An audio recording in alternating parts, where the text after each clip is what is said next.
Bonjour à tous, je m'appelle donc Ambre Rosin, je suis naturopathe, réflexologue et je ne suis pas naturopathe de naissance parce qu'en fait je me suis réorientée suite à des problématiques de fertilité. Quand j'ai voulu faire un bébé, enfin quand on a voulu faire un bébé, ça n'a pas fonctionné. Et donc j'ai pas compris pourquoi, parce que j'avais l'habitude lorsque je décidais quelque chose, le projet se mettait rapidement en place et je pensais que la fertilité c'était plus ou moins automatique. Et donc je me suis interrogée, j'ai exploré vraiment tout un tas de disciplines, j'ai revu plein de choses et j'ai trouvé la naturopathie. Vous allez voir pourquoi c'est intéressant et pourquoi ça va vous donner une autre vision et comment ça peut vous accompagner dans votre vie aujourd'hui, en amont ou pendant la PMA et puis après pour les parents quadra et plus. Et donc au détour de cette expérience, je me suis on a fait des examens, etc., jusqu'à me rendre compte que j'avais de l'endométriose. Genre la nana n'était pas du tout connectée à son corps alors que j'avais mal au ventre depuis des années, mais j'avais pas fait les démarches nécessaires. Et puis au moment de faire un bébé, 2 ans et demi après avoir décidé, donc j'attendais déjà depuis un moment, on me diagnostique ça, plus une vieillesse ovarienne précoce. Donc à ce moment-là, autant vous dire que j'ai envie de quitter mon mec parce qu'il a le droit de devenir papa, voilà, on passe par tous les états psychologiques. Et en fait, ça m'a tellement animée de découvrir tout ce que j'ai découvert. Et puis, évidemment, à ce moment-là, on rencontre plein de gens dans la même problématique. Et j'ai souhaité en faire mon métier. Donc aujourd'hui, j'accompagne les femmes en général sur toutes leurs problématiques de santé et les couples dans leurs problématiques de fertilité. Et vous allez voir, la naturopathie permet vraiment, en fait, c'est la médecine de nos anciens. C'est un soin, une médecine complémentaire, c'est du bon sens. Et vous allez voir, il y a plein de solutions. Vous pouvez me retrouver sur les réseaux sociaux sous le nom de Explore ta santé. Voilà, parce que c'est vraiment ça, explorer et optimiser ce dont on a besoin, quoi. Et je travaille à Bordeaux, à Darwin. Donc pourquoi vous, en fait, pourquoi ça tombe sur vous? Pourquoi c'est long, quoi? Pourquoi cette attente? Déjà, j'ai envie de vous dire que vous n'êtes pas seul parce que c'est l'histoire d'un couple sur 4. On parlait d'un couple sur 5, mais maintenant on parle d'un couple sur 4. Que c'est mon histoire, que c'est celle d'Anne-Lise et que c'est la vôtre. Donc déjà, on est tous ensemble. Et puis que ça ne va pas aller forcément s'arrangeant avec les problématiques environnementales et les perturbateurs endocriniens. Donc il n'y a pas de... c'est pas votre faute, quoi. Vous dites pas ça. Donc, comment la naturo peut-elle vous aider? Alors, déjà, j'ai envie de vous expliquer la base de la naturopathie parce que, vous savez, quand on parle de la naturo, est-ce que vous connaissez la naturopathie? Un petit peu. Parce que quand je dis qu'est-ce que c'est, on me dit c'est les plantes ou c'est l'alimentation. Alors oui, c'est tout ça, mais ce qui est intéressant, c'est ce que je vais vous dire maintenant. En fait, en naturopathie, on parle de votre corps comme un terrain. Un terrain, donc comme si c'était un océan intérieur fait de liquide, à peu près 75% de liquide, dans lequel flotte tout le monde, vos cellules, vos organes et vos bactéries. L'objectif de la naturo, c'est de prendre soin de cet océan intérieur. Plus l'océan intérieur il est en vitalité, plus il est capable d'apporter, enfin en tout cas d'accueillir la vie. On vit dans une société où on est des hommes et des femmes pressés, donc on s'acidifie énormément. Voilà, on s'acidifie énormément. En fait, on réfléchit beaucoup, on fait des acides dans tous les sens, nos muscles, l'alimentation moderne, nos hormones féminines et masculines nous acidifient tous les mois. Et puis l'hormone du stress, le cortisol. Dans la nature, à la base, on est câblé pour avoir un coup de stress tous les 15 jours, 3 semaines. Nous, c'est pas vraiment ce qui se passe. Je sais pas si vous êtes d'accord. On a des coups de stress, d'adrénaline un peu tous les jours. Et puis le cortisol, cette hormone des guerres, des intempéries, des famines. Là, le cortisol, c'est on a les doigts dans la prise, quoi. C'est constant. Donc on est toujours en train de s'adapter, de se suradapter. Et donc nos belles eaux intérieures, nos beaux liquides intérieurs, commencent à s'encrasser, à s'acidifier. Alors, le corps, il n'avait absolument pas besoin de naturopathe, qu'on soit bien d'accord, pour fonctionner, puisqu'il y a tout à l'intérieur pour pouvoir fonctionner. Il y a 5 organes chefs qui bossent nuit et jour pour nous: le foie, les intestins, les poumons, les reins, la peau. Eux travaillent, là on est en train de discuter ensemble, ils travaillent pour nous. Sauf que, par héritage ou par hygiène de vie, en fait, ces organes-là, il y en a qui sont un peu plus flemmards que d'autres. Et puis surtout, on est plus connecté à la nature Et on ne va plus prendre exclusivement ce qu'il y a à chaque saison pour pouvoir essorer, purger, relancer le foie. Et autant vous dire, mesdames, que lors d'un projet bébé, et encore plus en PMA, genre le foie, l'organe, le général des armées en naturopathie, c'est vraiment une clé, quoi. Il faut vraiment que cette éponge-là, elle soit désencrassée et le plus en vitalité possible. Donc, un terrain fait de liquide dans lequel baigne tout le monde, qui s'encrasse, même si on mange hyper bien, qu'on dort, qu'on fait du mouvement, qu'on fait tout bien, on s'encrasse parce que c'est la vie de s'encrasser. Les déchets doivent emprunter les portes de sortie du corps, les 5 portes de sortie. Et puis, lorsque le terrain est accueillant, ça veut dire qu'il est moins acide. Et donc, n'oublions pas qu'on est un être bactérien, beaucoup plus bactérien que cellulaire. Et donc, tout notre corps, 100 000 milliards de bactéries, dans la bouche, dans notre peau, dans nos intestins, mais nos bactéries aussi des organes génitaux. Et donc, le vagin est hyper important pour que votre terrain ne soit pas trop acide, pour avoir des microbiotes complètement baby-friendly, quoi, globalement. Et je trouve que cette image est parlante, quoi, de maintenir l'équilibre intérieur. Donc voilà, donc ça c'est notre corps. L'objectif c'est d'entretenir ce terrain, comme je disais.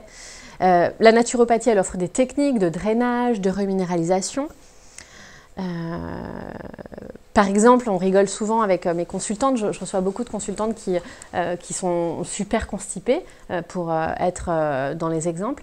Et en fait, lorsqu'on est constipé, ça encrasse le corps. Et puis comme c'est le voisin de notre utérus, eh ben, autant faire place nette et que le voisin soit un hôtel 5 étoiles, quoi, que ce ne soit pas forcément que l'utérus soit congestionné avec le côlon qui soit trop chargé, quoi.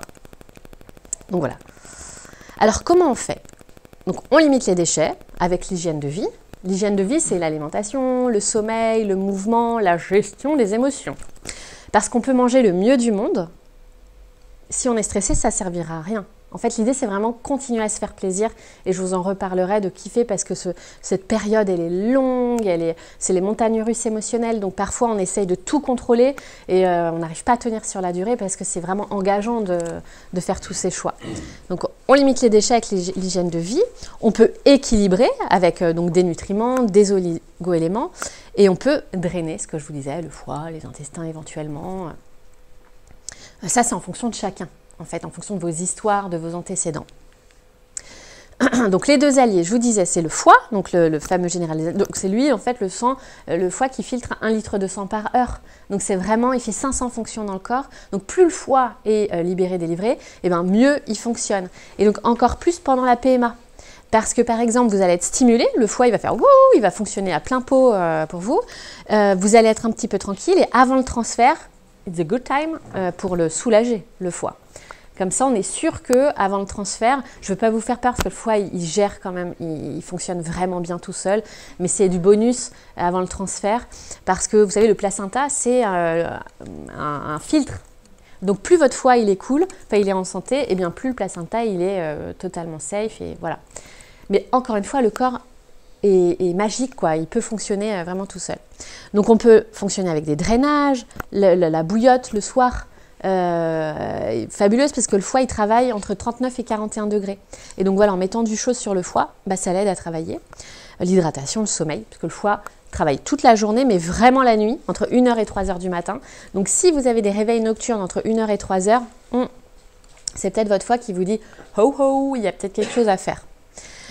Les intestins, j'en ai parlé tout à l'heure, hein, si vous vous rappelez de mon histoire d'hôtel 5 étoiles, que le voisin soit assez accueillant. Intestin en santé, donc on s'occupe de la partie microbiotique. Voilà, je l'ai dit tout à l'heure. Et puis du microbiote vaginal aussi pour qu'il soit le plus accueillant possible pour les spermatozoïdes en fait. Alors, moi, il y a quelque chose qui m'interroge beaucoup, c'est qu'aujourd'hui, on va beaucoup en PMA sans forcément avoir checké la boîte à outils de la périconception. Et donc, je milite vraiment pour que les soins complémentaires comme la naturo soient pris en considération parce qu'en naturo, ce qu'on va checker, c'est cette fameuse boîte à outils.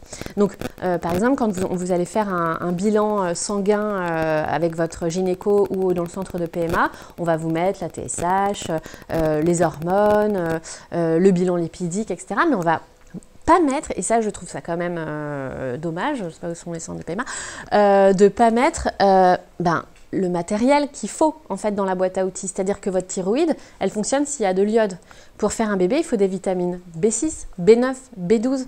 Il faut les 3 formes de fer à des taux suffisamment intéressants. Il faut du sélénium, du zinc, du fer, suffisamment de protéines, une balance des oméga 3 qui soit plutôt équilibrée. Et donc ce que je veux dire, c'est que parfois, il suffit de faire un bilan nutritionnel poussé, de détecter une carence. Donc ça ne sert à rien de prendre des multivitamines à gogo parce qu'on voit des pubs partout. Ça ne sert à rien en fait ça.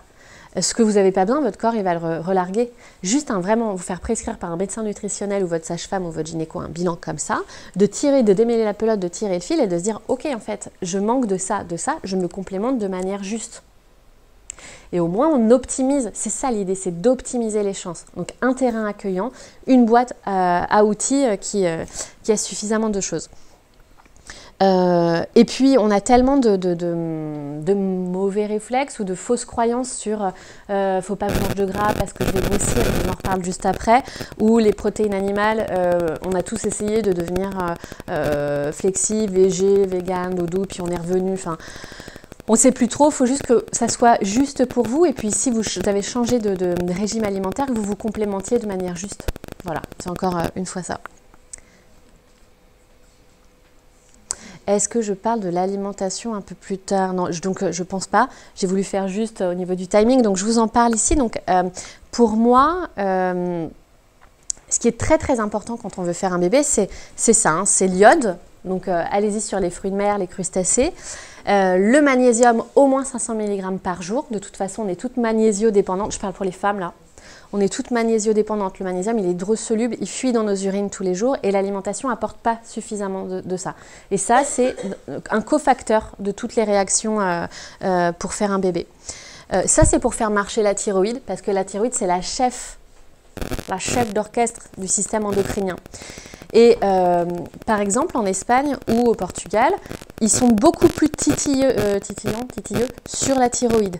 C'est-à-dire que nous, en France, les normes sont larges et on se satisfait de normes larges. Sauf que pour vraiment avoir un bébé, il faut avoir une thyroïde en dessous de 2. Voilà, thyroïde en dessous de 2. Et donc, ça fait marcher la thyroïde au taquet. Ça, donc, on le retrouve dans une alimentation variée. Et donc, pour faire un bébé, vous vous rappelez de mon histoire, j'y reviens dessus. Donc, il y a un livre qui est passionnant qui s'appelle « Le syndrome de la femme pressée ». Donc, on a tous des vies, on est toutes dans ce tourbillon. Et le sous-titre du livre, c'est « Comment les to-do list ont impacté ma santé ». Donc, j'ai dit tout à l'heure qu'on avait les doigts dans la prise du cortisol, hein, le stress de suradaptation. Donc, on est tout le temps en train de se suradapter. Et donc, le cortisol, l'hormone du stress qui est fabriquée là, juste là, c'est un voleur. Il vole tout un tas de matériaux à notre corps parce que dans la vie, il vaut mieux fuir et combattre que faire un bébé et avoir de la libido. Et ce qu'on s'aperçoit, c'est que le cortisol, il est fabriqué avec exactement les mêmes ingrédients, mais si on voulait faire un gâteau, il piquerait tous les ingrédients pour le gâteau que notre progestérone. Cette hormone de deuxième partie du cycle qui va assurer la nidification du bébé.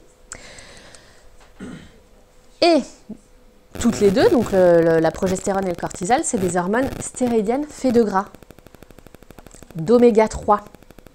Et ça, les oméga 3, que ton aliment soit ton premier médicament, le corps n'en fabrique pas.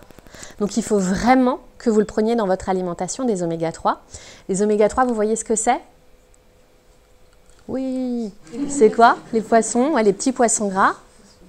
Sardines, maquereaux, saumon fumé, truite fumée. Ouais, lesquels?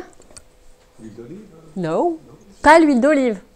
L'huile d'olive, c'est un oméga 9. Le corps en fabrique déjà. Alors, c'est très bon l'huile d'olive et vous pouvez la manger. L'intérêt, c'est que c'est une huile qui se chauffe. Et donc, vous pouvez la chauffer. Et puis, avec les burrata, les tomates, c'est fameux. En revanche, les autres huiles, ça, le corps est magique, mais il faut quand même aller les chercher il faut le savoir, il faut aller les chercher. C'est les huiles riches en oméga 3, donc colza, lin, sésame, chanvre et caméline.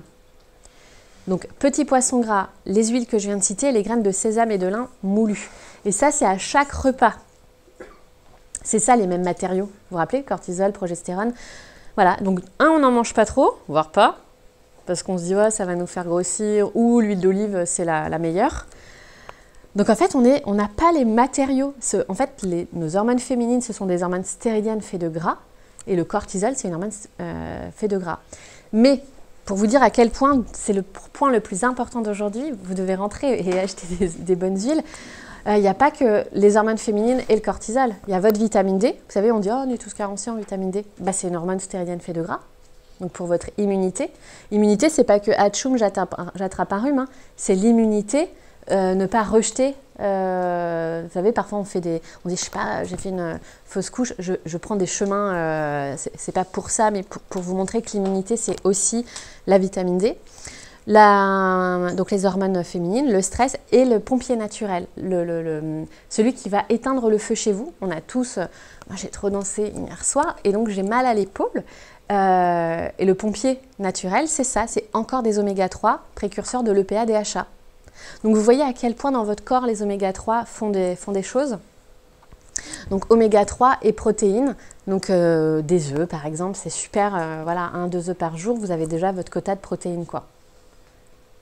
Donc voilà, ça c'est vraiment le truc de la boîte à outils. Votre corps, c'est mécanique en fait. La fenêtre de fertilité, je vous dis ça, je vais me livrer un petit peu, c'est rigolo parce que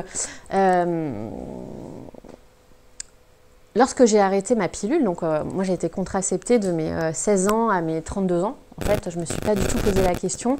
Pour moi ma mère m'a dit que c'était une liberté, ça l'était, hein, franchement super. Sauf qu'en fait j'ai été à distance de mes cycles total, voilà, total. Et puis je pensais que quand j'allais m'arrêter, vous savez on m'a dit un cycle c'est 28 jours, t'as vu le 14e jour, j'avais l'impression que c'était un peu ça quoi. J'avais l'impression que ça va. Alors je crois que pendant 2 ans, je crois que je me suis trompée. Je crois qu'on a fait l'amour. On a beaucoup fait l'amour. Donc c'était... Pour les travaux pratiques, au bout d'un moment, je peux vous en dire des choses aussi. Donc ne pas se forcer. Je crois qu'on a un peu fait à côté. Et en consultation, je vous dis ça parce que je reçois énormément de personnes qui n'ont pas capté quand est-ce que c'était la fenêtre de fertilité. Et c'est ultra important de la capter parce que dans un mois, on est fertile entre 4 et 5 jours.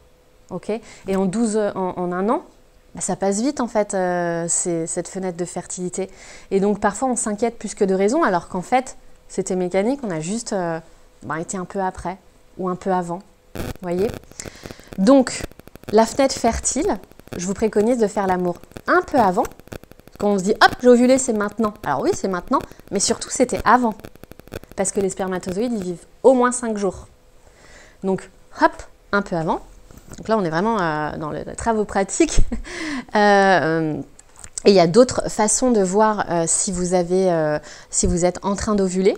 Vous connaissez ces méthodes de symptothermie? Est-ce que vous captez un petit peu, genre vous avez un peu mal au ventre, vous avez la glaire qui commence à arriver, une glaire fertile qui est complètement filante et transparente, ou pas de glaire. On parle beaucoup de la glaire en ce moment sur les réseaux sociaux. Ça peut juste être une sensation hyper mouillée dans la culotte, comme si on devait changer de culotte, quoi. Donc ça, c'est ça qu'on doit capter.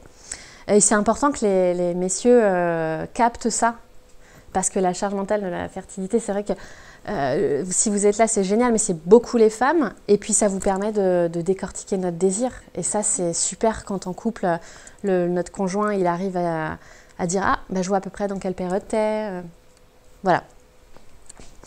Donc, c'est les pertes vaginales, surtout.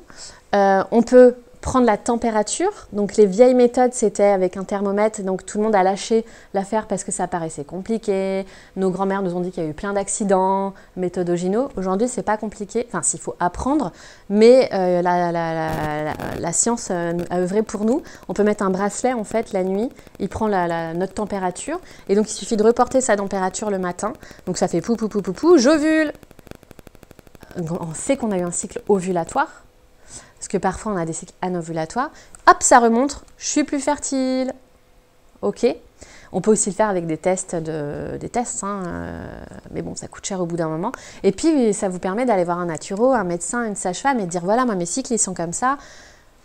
Et puis, vous mettez des petites croix quand vous avez eu des rapports. Enfin, c'est quand même plus pratique, quoi. Et puis, si on est...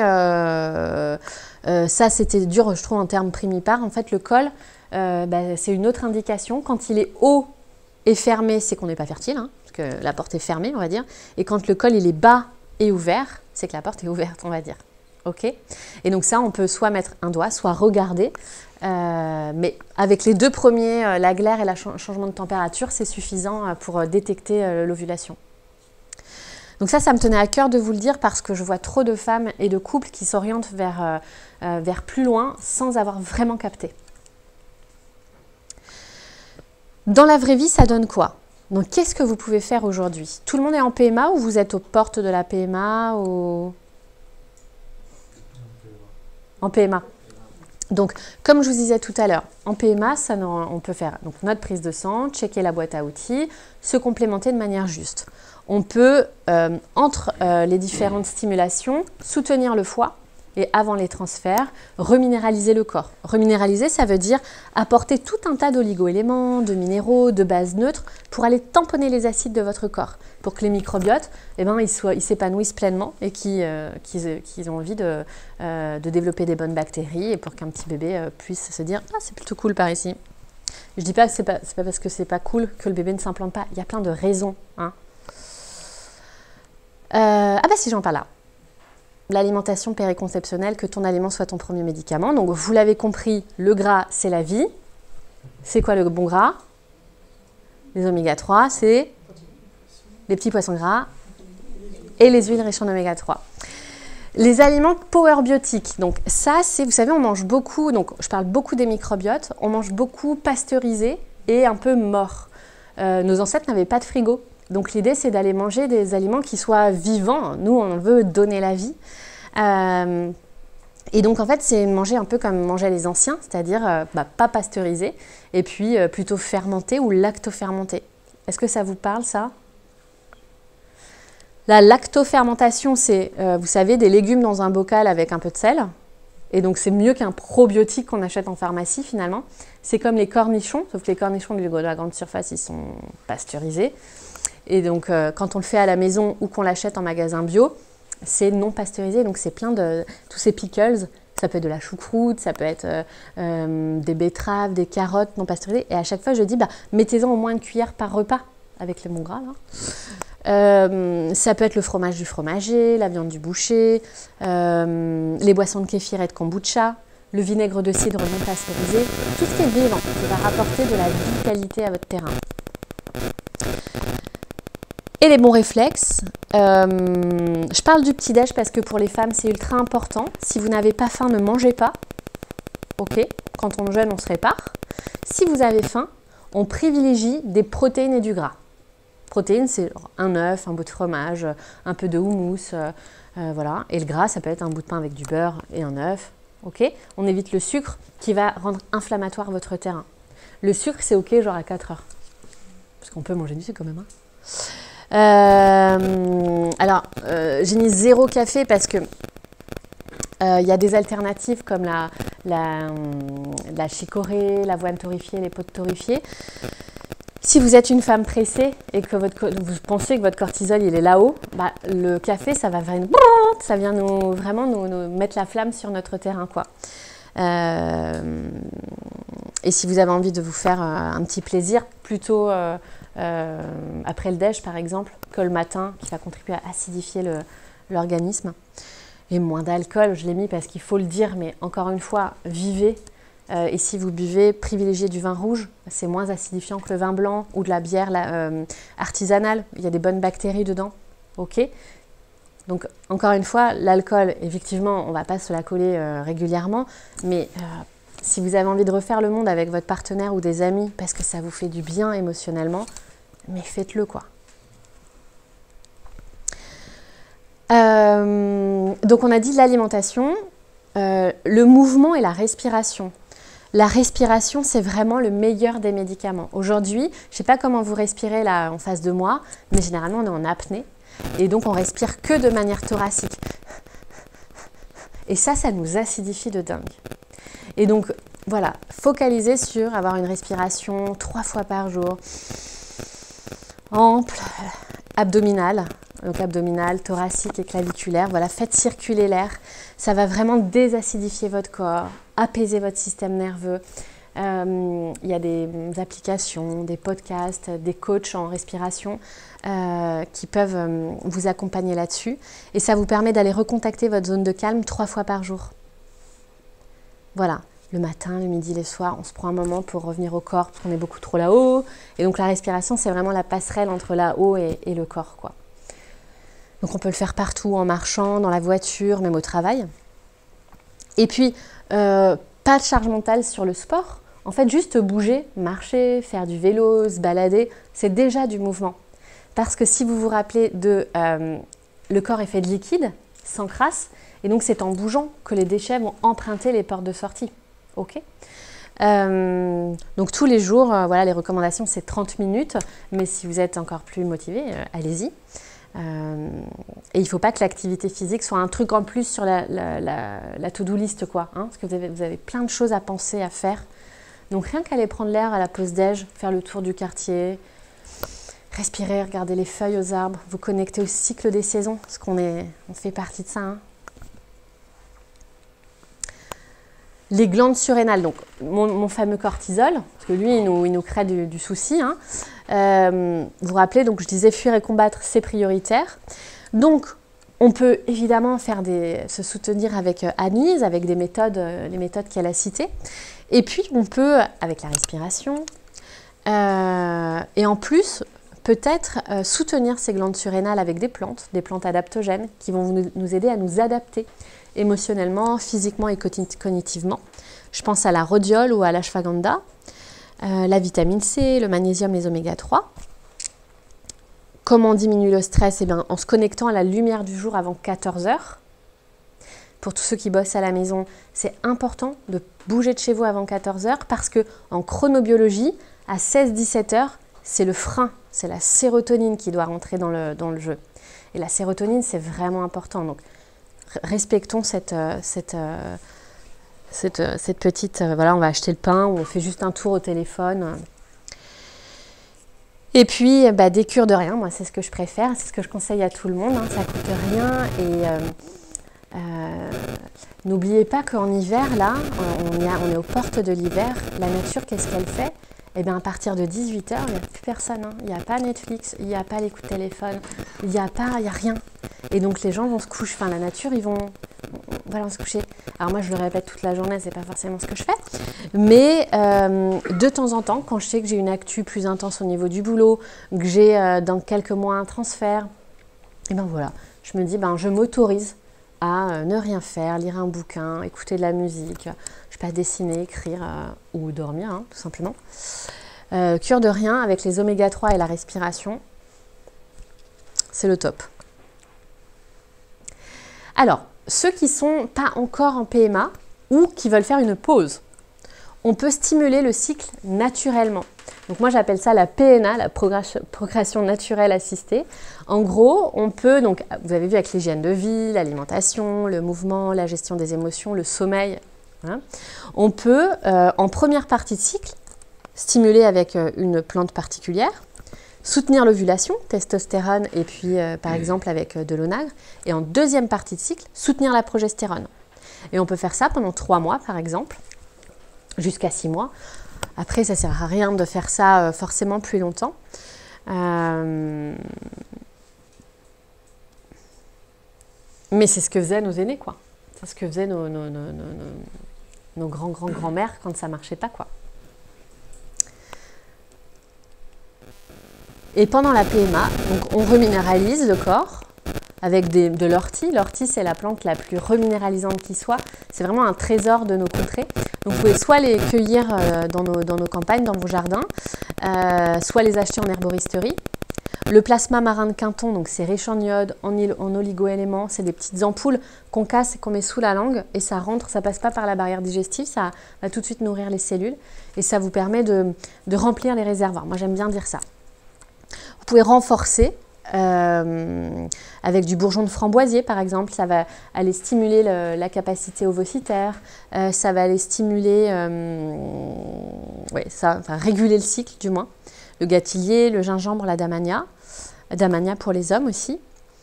Drainer, donc on a dit tout à l'heure hein, entre les essais, artichaut, radis noir, desmodium. Et puis donc les plantes en soutien sur la partie émotionnelle, ultra important parce qu'en fait il se passe plein de choses émotionnellement et donc les plantes peuvent vous soutenir. Pour les hommes, donc vous avez la chance que tous les 3 mois, mathématiquement, les spermatozoïdes se régénèrent. Donc l'alimentation, en vrai, il y a un vrai impact. L'hydrothérapie, du froid, des bains de siège, des poches de glace. Je ne sais pas si vous voyez la méthode Wim Hof, Iceman, ce mec un peu fou qui se plonge dans l'eau froide, qui fait des bains d'eau froide. Et en fait, une petite douche froide le matin ou le soir, ou faire ruisseler sur les jambes et sur le périnée, ça va vraiment aller stimuler le système lymphatique, sanguin, apaiser le système nerveux. C'est vraiment une panacée l'eau froide. Et les plantes, donc maca, ginkgo, donc ça c'est pour la circulation, le tribulus, ashwagandha, rhodiol. La maca c'est vraiment pour, je ne sais pas si j'en parle après, non, pour la libido. Parce que j'ai pas fait de slide sur le sujet, mais la libido c'est un vrai sujet quand on est en parcours de PMA ou quand on veut faire un bébé. Je vous disais, on va faire beaucoup de travaux pratiques, il y a des phases où on va arrêter, le désir va être abîmé. Et donc voilà, il y a des pratiques de respiration du souffle, il y a des massages avec des huiles essentielles, des plantes comme la maca qui peuvent vraiment aller relancer, soutenir votre libido. Et puis il y a aussi se faire accompagner à un moment donné par des gens qualifiés sur le sujet. Voilà, donc là on a parcouru en fait un peu ce qu'on peut faire en amont, pendant, voilà, avec les méthodes naturelles. Et c'est fini.